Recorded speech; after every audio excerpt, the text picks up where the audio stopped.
Selamat datang di Rumah Sakit Pertamina Balikpapan. Hari ini kita bakal ada podcast yang spesial nih. Pembahasannya adalah keselamatan di lingkungan kerja, yaitu bagaimana cara kita menjaga pendengaran kita selama kita berada di lingkungan yang bising. Yuk, mari kita lihat podcastnya.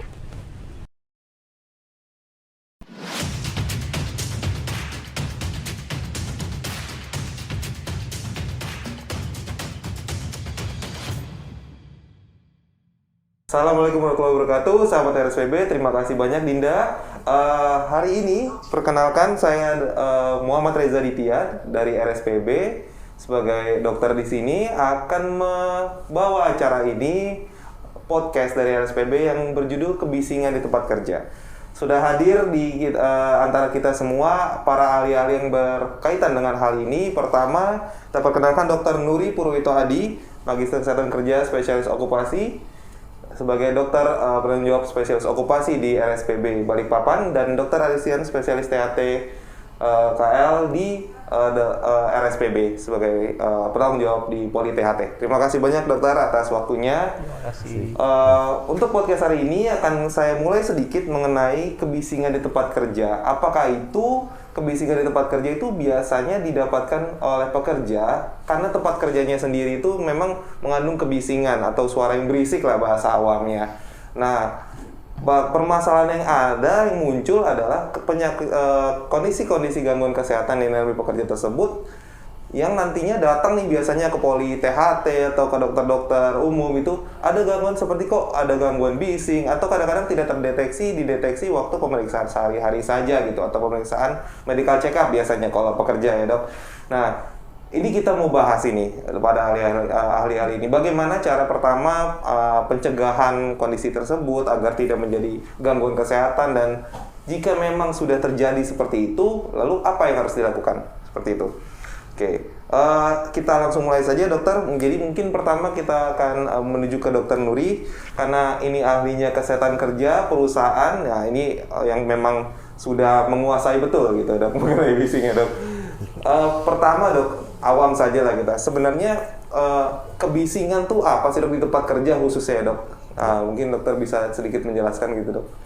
Baik, terima kasih Dr. Reza atas perkenalannya. Jadi tadi kebisingan itu adalah kalau kita lihat dari definisinya adalah suara yang tidak diinginkan ya. Okay. Namun kalau kita mengacu pada Peraturan Menteri Tenaga Kerja Nomor 5 Tahun 2018, yang bising ini atau suara yang tidak diinginkan ini itu memiliki nilai ambang tertentu. Okay. Kenapa mesti ada nilai ambang? Karena pada batas nilai tersebut itu yang memang ternyata kalau batas itu dilewati, itu sebagian besar orang, dalam hal ini pekerja, yang terpajan dengan bising tersebut itu akan mendapatkan dampak. Nah, dampak ini nanti bisa macam-macam. Yang paling dekat, paling utama adalah dampaknya karena bising terkait langsung dengan organ pendengaran kita. Okay. Berarti dampaknya adalah ke telinga. Seperti itu, Dr. Reza. Iya, itu ya. Ya. Jadi itu mungkin awal, jadi intinya suara yang tidak buat nyaman gitu ya dok, ya, tidak diinginkan yang ada di tempat kerja.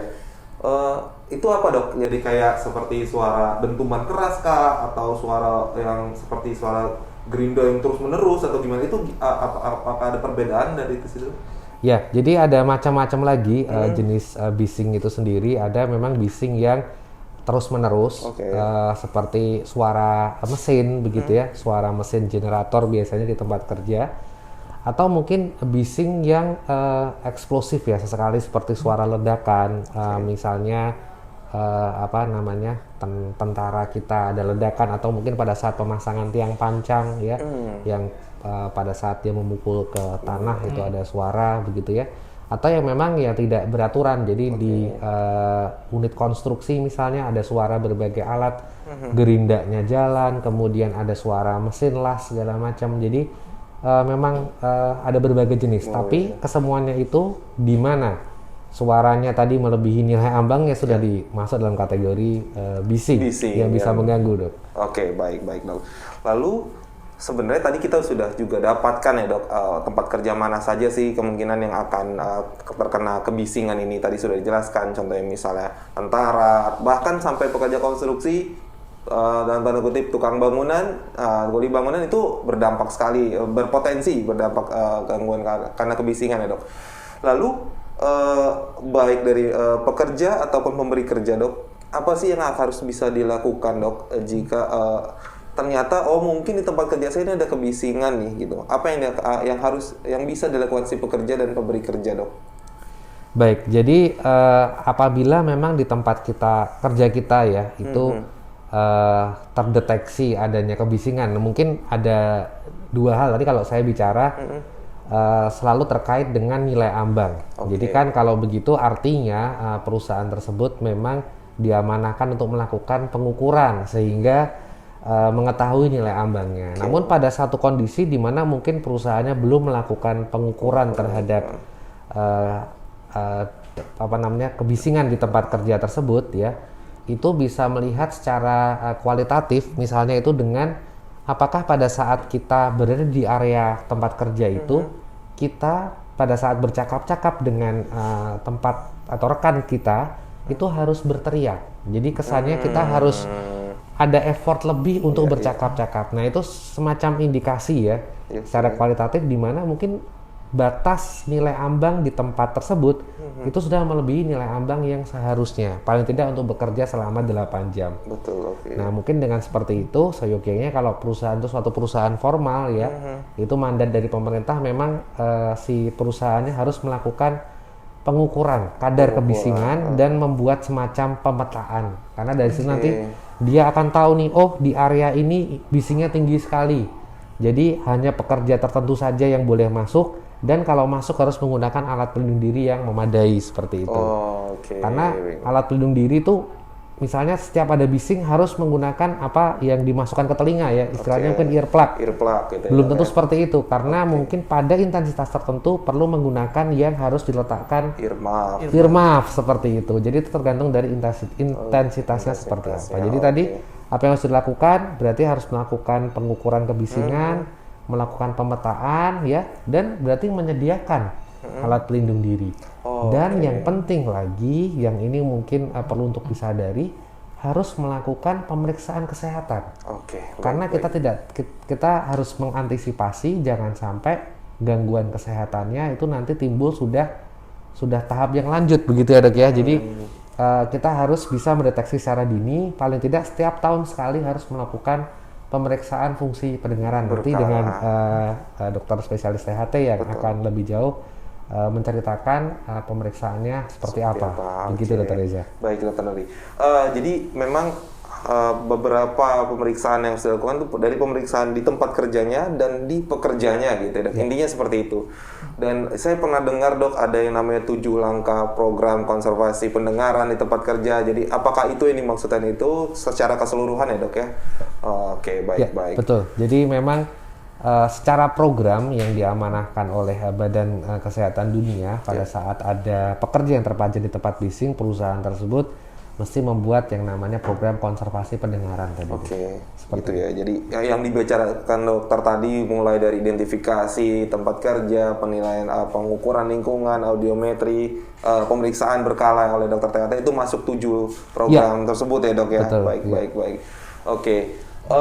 Mungkin itu di tempat kerja dan pencegahan yang dilakukan, segala yang dilakukan itu. Sekarang kalau kondisinya sudah ada pasien misalnya datang ke tempat dokter Aris, kita beralih ke dokter Aris kali ini. Kalau ada pasien yang datang itu bagaimana ya dokter identifikasinya? Apakah ketahuan dengan keluhan dia atau kadang-kadang tidak berkeluhan pasien seperti itu dok? Ya, betul sekali. Kita terima kasih dokter Reza, terima kasih dokter Nuri atas penjelasannya. Untuk berhubungan dengan di Poli THT sendiri, ini berarti berhubungan dengan diagnosa gangguan pendengaran akibat bising, terutama GPLB atau NIHL. NIHL namanya ya. Dan itu sendiri dari pengalaman pasien-pasien yang datang, itu biasanya sebelumnya dia melakukan medical check up perusahaan yang tahunan. Jadi baru ketahuan ternyata ada penurunan di audiometri, terutama pada grafik di frekuensi 4000 Hz. Nah, dari situ dirujuklah untuk di follow up ke THT untuk dilakukan entah pengobatan atau pemeriksaan lebih lanjut. Biasanya saya emang melakukan pemeriksaan biasa, anamnesisnya sendiri kebanyakan justru pasien tidak merasa dia mengalami gangguan pendengaran. Oh, nggak terasa keluhan apa-apa Nggak sebenarnya, merasa. Dok, ya? Lebih seringnya memang dia pasien nggak merasa dia pendengaran menurun. Padahal dari grafik yang audiometri yang dia bawa dari medical check up, justru ada terjadi penurunan. Sudah ada gangguan, ada penurunan. Nah, makanya saya kembali melakukan analisis tentang riwayat pekerjaannya, atau juga mungkin dari riwayat penyakitnya yang dahulu. Jangan-jangan dia sebelumnya emang udah sakit, baru pas kerja diperiksa ternyata emang udah turun. Nah, mungkin entah ada infeksi dari telinga sebelumnya, atau emang ada penyakit bawaan yang lain yang berhubungan dengan telinga, misalnya dari kencing manis atau dari tinggi yang emang mungkin merusak saraf telinga. Nah, tetap juga kita melakukan pemeriksaan fisik, melihat telinganya. Jangan-jangan ini emang telinganya dari bagian luar yang bermasalah, bukan bagian saraf. Kalau untuk masalah gangguan pendengaran akibat bising kan itu berhubungan dengan saraf telinga. Saraf di dalamnya, betul. Biasanya emang grafiknya pada hantaran tulang atau hantaran sarafnya. Sedangkan kita lihat dulu dari telinganya, anatominya, daun telinganya, liang telinganya, apakah gendang telinganya utuh. Kalau ternyata mengarah ke arah normal, berarti emang kemungkinan emang masalahnya di sarafnya. Di saraf dalam rumah siput istilahnya dulu. Di rumah siput, betul, ya, rumah siput ya. Dan biasanya saya cross check lagi dengan melakukan audiometri ulang di RSPB. Dan ternyata emang hasilnya kebanyakan emang udah sesuai dan gitu. Itu saya biasanya emang langsung menanyakan apakah dia bising di tempat kerjanya. Pekerja sebagai apa gitu, dan berapa lama, karena kita harus mengetahui dia berapa lama kerja. Mungkin kalau cuma baru 1 bulan bising mungkin nggak terlalu turun kan ininya. Tapi kalau sudah lama mungkin ada turun ininya. Terus selain masalah kerjaan juga mungkin dia dari lingkungan rumah. Mungkin bekerjanya di kantor biasa aja. Ternyata rumahnya di sebelahnya PLTD. Nah, itu kan bikin bising. Ini ya. Jadi kalau hubungannya dengan pekerjaan ya mungkin nggak ada, tapi ternyata dia PLTD. Tapi emang kebanyakan pasien yang datang yang ditemukan sama dokter di Boli emang karena tempat kerjanya yang bising ini. Terindikasi kemungkinan besar dari tempat kerja ya, Dok. Karena saya tanyakan ininya rumahnya dekat. Ini kalau misalnya di Jawa mungkin ada dekat rel kereta yang memang sering lewat, atau kalau di sini mungkin dekat airport yang pesawat kan bising setiap hari ininya.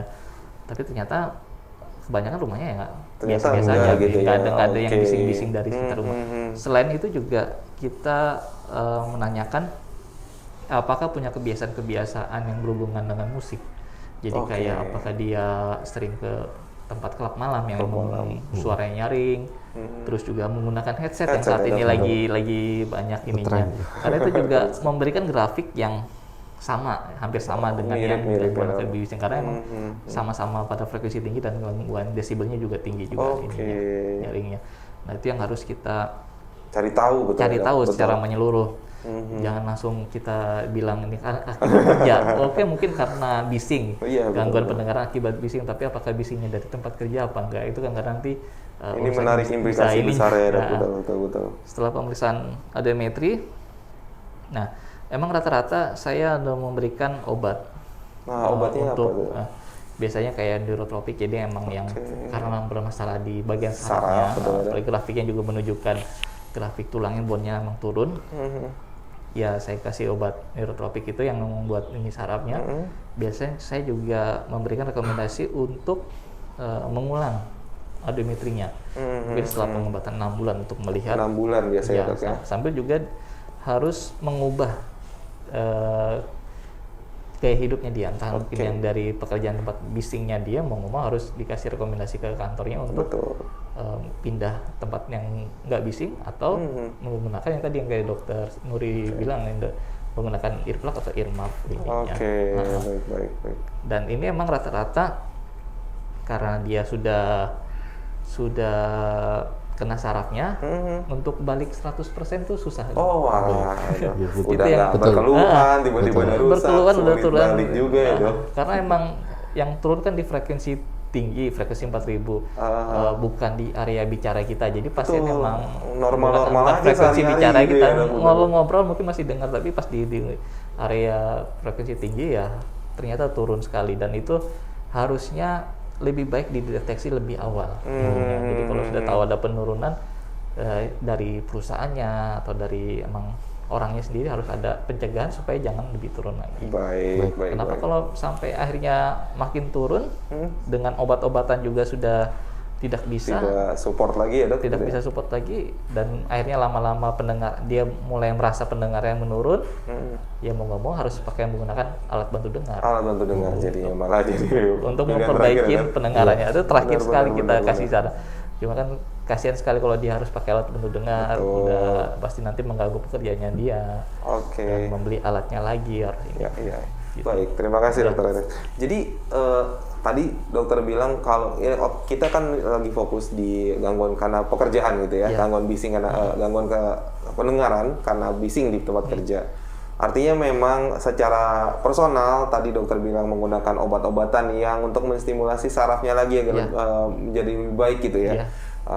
Namun kayaknya ada hal yang lebih besar lagi, bagaimana dia kembali kerjanya, secara rehabilitasi personal saja gitu dok.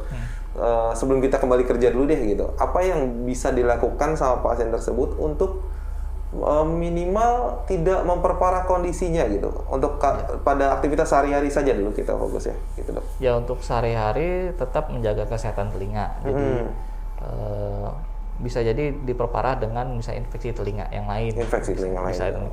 Kita menjaga kesehatan telinga, terus ya istirahat yang cukup, mungkin karena sarafnya mungkin lelah, jadi kita memberikan gambaran gitu ya. Dan terutama memang menghindarin bisingnya itu. Mungkin emang gimana caranya kita mungkin pada saat kita tes pendengaran, dia baru selesai bising, jadi emang lagi sarafnya emang lagi lelah. Kita coba istirahatkan, gimana mungkin dia ada pemulihan. Bisa mungkin nanti kita cek ulang audiometri tes ulang. Benar, betul sekali dok. Karena memang pemeriksaan audiometri khusus yang pas kondisi tersebut memang kita harus lepas bising dulu ya dok ya. Baru kita periksa biar tidak ada bias gitu ya hasilnya ya. Bahkan naik pesawat aja, habis setelah naik pesawat baru datang misalnya. Nggak bisa gitu ya? Nggak bisa, karena pasti ada, kalau naik pesawat ya. sendiri kita tahu ada gangguan pendengaran, kadang-kadang kan kita tersumbat. Baru turun pesawat terus di tes pendengaran itu juga bisa bermasalah. Jadi memang harus untuk tes pendengaran sendiri harus kondisinya benar-benar pasien lagi fit ini. Baik dokter Eris. Untuk personal per orangnya harus kayak gitu yang harus dilakukan ya. Nah kembali ke pekerjaan nih dokter Nur ini dok. Ini nggak sesimpel itu, tidak semudah kita bilang ayo hilangin bisingnya. Nah, itu sebenarnya apa yang bisa dilakukan sama ini kayaknya harus melibatkan pemberi kerja bahkan regulator di pemerintah terkait gitu ya dok. Mengenai apa yang bisa dilakukan untuk orang-orang yang sudah didiagnosis sama dari dokter THT tadi adanya NHL misalnya gitu dok. Apa yang bisa dilakukan dok sebenarnya step by stepnya?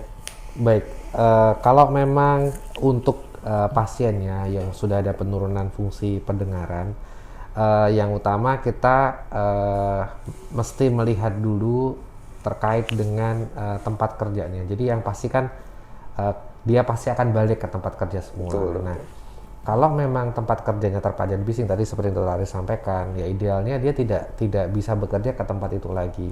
Pertama karena itu pasti akan memperburuk kondisi nantinya. Karena dia akan terpajan terus, sedangkan penyakitnya sendiri sifatnya itu tidak bisa sembuh secara mutlak sempurna. Total gitu. Ya, seperti ini bilang. Nah, hal lain yang mesti kita perhatikan bahwa yang bersangkutan sudah memiliki hambatan dari sisi berkomunikasi. Kita tahu fungsi mendengar adalah salah satu fungsi dasar dalam berkomunikasi.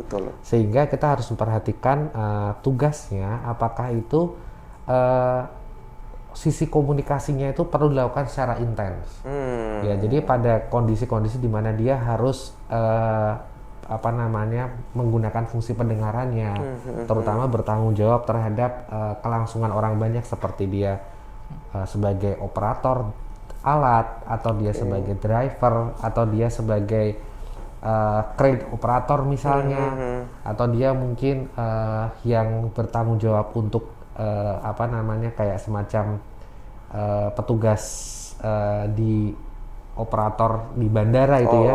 Yang pesawat itu ada yang seperti itu, ada juga di laut tuh. Di laut kan misalnya untuk komunikasi dengan pihak kapal, karena pada kondisi tertentu apabila memang fungsi pendengarannya belum terestorasi dengan baik, itu dikhawatirkan terjadi adanya disinformasi ya. Jadi, sehingga dihindarkan dahulu terkait dengan seperti itu. Sama pada tempat-tempat kerja yang pengumuman keadaan emergensinya dilakukan hanya menggunakan suara ya, itu juga mesti kita perhatikan. Kalau memang dia diletakkan di satu tempat yang tidak ada pekerja yang lain, itu bahaya karena nanti bisa jadi pekerja tersebut terjebak pada kondisi emergensi dan tidak bisa mendengarkan aba-aba emergensi secara adekuat. Jadi itu beberapa hal yang mesti kita perhatikan dalam menempatkan pasien terutama yang punya gangguan pendengaran untuk kembali bekerja. Namun di sini kita sadari bahwa karena yang bersangkutan masih berusia produktif, tentunya tetap bisa dioptimalkan untuk bekerja. Iya, betul. Ya, dengan beberapa upaya antisipasi yang lain, termasuk penggunaan alat pelindung diri pada kondisi tertentu. Jadi bukannya mungkin mutlak, wah dia nggak boleh. Mungkin sekali dia pada kondisi tertentu harus ke lapangan dengan waktu pajanan yang terbatas, itu saya rasa masih memungkinkan. Hanya perlu ada pengkondisian, menggunakan alat pelindung diri atau mungkin ada pendamping selama berada di lapangan tersebut. Begitu. Baik dokter. Ya. Jadi gimana dok? Mau nambahkan? Sangat hati-hati sekali untuk mendiagnosa pasien dengan NIHL, apalagi berhubungan dengan pekerjaannya ini ya. Betul dok. Nah, saya sangat hati-hati sekali. Harus koordinasi dengan poliokupasi juga sebenarnya. Betul. Dari pekerjanya merasa apakah saya nggak bisa kerja lagi? Bisa udah itu aja mulai gitu kan. Akhirnya menutup-tutupi. Kedua dari pemberi kerjanya juga belum tentu mau menerima itu, dibilang ini karena kerja, wah enak aja yang lainnya belum. Nah ternyata memang cukup kompleks penilaian itu ya dok ya. Nah sahabat RSPB, kebetulan banget nih RSPB punya layanan namanya unit kesehatan kerja. Dia tuh di Poli MCU di lantai 3. Nah itu tuh kita punya dokter spesialis kedokteran okupasi. Nah itu fungsinya adalah itu tadi, pertama memastikan bahwa memang gangguan bising pada frekuensi tinggi tadi NIHL tersebut apakah benar-benar karena pekerjaan atau bukan. Nah itu namanya penilaian penyakit akibat kerja gitu dong. Nah itu ya betul, itu punya tuh di RSPB. Kedua, untuk yang tadi dokter Riz dan dokter Nuri katakan bahwa yang sudah sakit pun kita bisa bantu untuk bagaimana kelaikan kerjanya balik lagi ke tempat kerja sebelumnya. Itu namanya evaluasi kelaikan kerja atau fitness to work assessment ya kita bilang. Itu ada juga di Poli spesialis kedokteran okupasi di RSPB. Jadi cukup kompleks sekali. Jadi memang kolaborasi dari dokter THT, dokter SPOK yang nantinya mungkin dokter spesialis kedokteran okupasi akan berkolaborasi dengan pemberi kerja dan pekerjanya itu cukup kompleks sekali dari mulai diagnosis sampai rehabilitasi ya gitu ya dok ya. Mungkin sedikit menambahkan dokter Reza. Sebenarnya terkait dengan hal ini, poin yang penting adalah bagaimana upaya untuk mencegah ya dok, mencegah terjadinya hal tersebut, sehingga tadi ditekankan sekali upaya-upaya bagaimana perusahaan yang tahu memang di tempat kerjanya ada bising, bagaimana mengupayakan agar bising tersebut tuh tidak menimbulkan gangguan kesehatan pada pekerjanya ya. Ada upaya-upaya seperti mungkin memasang peredam seperti itu ya, kalau memang tidak memungkinkan menghilangkan bising itu sama sekali, atau tadi membuat aturan ya, membuat aturan yang mana perusahaan yang orang yang mau masuk ke area tersebut itu harus dibatasi. Jadi hanya orang yang memang perlu, sebisa mungkin orang itu tidak kerja full dalam durasi waktu sampai dengan 8 jam di situ tanpa ada perlindungan tertentu, sehingga upaya-upaya seperti ini tuh diharapkan kalau dilakukan tadi tidak jatuh ke kondisi yang sudah ada gangguan ya dok, yang itu nanti akan lebih susah pengobatan permanen. Iya permanen bahkan kasarnya ya. Dan terakhir dengan penggunaan alat pelindung diri. Itu yang paling sering digunakan ya dok, tapi paling terakhir sebenarnya itu pilihannya ya dok ya. Baik. Jadi memang kurang lebih seperti itulah gambaran dari NIHL. Itu adalah noise induced hearing loss. Nah bahasa kepanjangannya gitu. Jadi bising karena ketulian karena bising yang tinggi, suara yang sangat tidak nyaman atau tidak diinginkan tadi gitu. Dan khusus pada pekerja tadi cukup kompleks, harus melibatkan dari kolaborasi antara dokter THT dengan dokter spesialis kedokteran okupasi gitu ya. Jadi karena memang tidak segampang itu mengedukasi pekerja, komunikasi dengan pemberi kerja gitu ya. Betul. Tadi mungkin dokter Aris sempat cerita kok jadi pusing sekali ketika saya bilang ini gitu ya. Jadi mungkin itulah namanya kolaborasi itu sangat diperlukan di RSPB. Baik, mungkin ada lagi dari Dokter Aris yang ingin ditanyakan atau ingin disampaikan kepada sahabat RSPB mengenai yang bising tadi ya, atau ketulian akibat bising, baik itu di tempat kerja ataupun bukan gitu. Iya. Ini untuk yang bising akibat kerja di tempat kerja mungkin sudah dijelaskan secara komprehensif sama ahli Dokter Nuri. Saya sedikit ngebahas tentang yang bising, ketulian akibat bising yang lain, yang sering saat ada pakai penggunaan headset. Betul. Ada peraturan 60-60. Jadi penggunaan headset jangan melebihi 60 menit dan juga jangan melebihi dari 60% volume dari handphone. Gitu. Jadi sementara dijaga itu dulu, karena nanti kebiasaan, pernah ada kasus dia semalaman tidur dengan menggunakan headset, paginya tidak bisa mendengar. Ternyata pada saat diperiksa sarafnya kena, dan itu permanen, kemungkinan besar. Jadi dengan saat ini kita jaga kesehatan telinga, yang untuk yang banyak anak muda sekarang yang menggunakan headset, entah dia mungkin dengerin musik atau main game. Ingat tadi peraturan tadi yang 60-60. Ya. Oke, baik.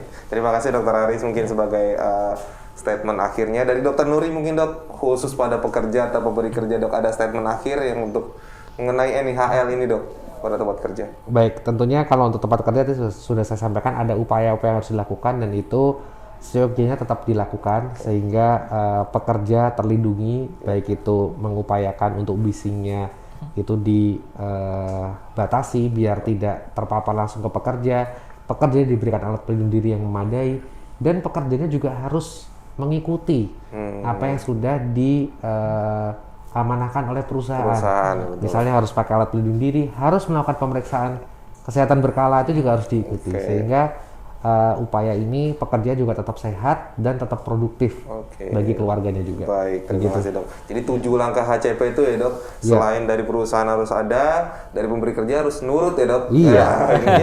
Pada prinsipnya baik pekerja atau bukan pekerja, mencegah jauh lebih baik daripada mengobati, apalagi kondisi ini yang tidak bisa kembali 100% tadi kata dokter ahlinya. Baik, terima kasih banyak. Mungkin segitu saja Dokter. Terima kasih banyak atas informasi yang cukup komprehensifnya dari Dokter Nuri dan Dokter Aris. Sekian sahabat RSPB, podcast mengenai noise induced hearing loss atau tuli karena kebisingan. Mungkin kita akan bertemu lagi dengan topik-topik lainnya. Sekian, terima kasih banyak. Wassalamualaikum warahmatullahi wabarakatuh. Saya kembalikan kepada Dinda. Nah, gimana tadi podcastnya? Pasti menambah wawasan banget kan? Itulah pentingnya bagaimana kita menjaga indera pendengaran kita, terutama ketika kita berada di tempat kerja, kapanpun dan dimanapun. Sampai jumpa di podcast selanjutnya.